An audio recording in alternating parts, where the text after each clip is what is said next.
বর্তমান প্রেক্ষাপটে সম্পর্কগুলো খুবই মূল্যহীন হয়ে পড়ছে। মানুষের নৈতিক অবক্ষয়, মানুষের মোরাল ডিগনিটিগুলোকে নষ্ট করছে। আর তার উপরে ভিত্তি করে একটা ছোট্ট প্রচেষ্টা। কবিতাটার নাম হচ্ছে সস্তা। তো শুরু করছি। সৌন্দর্যের প্রলোভনে সম্পর্ক নয়, অস্তিত্ব। তুমি নাকি এতই সস্তা যে সবাই তোমায় জানে। অতীত থেকে শিক্ষা নিয়ে যখন শেখা হয়নি কিছু, বৈধ আর অবৈধর মাঝে তাকিয়ে রয়েছে শিশু। মিথ্যা প্রতিশ্রুতির সাথে যখন করতে হয় সহবাস, আর তারা নয় খাঁচা ছাড়ে। তোমরা ভেতরটা বলে আমি যেন জীবন্ত লাশ।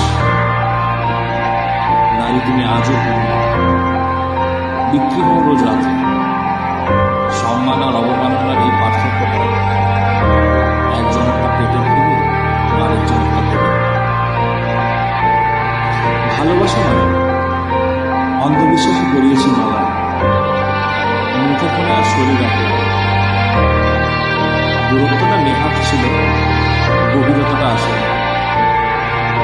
ভালোবাসাটা মুখ ফিরিয়েছে, কারণ ভালো তো কেউই বাসে না।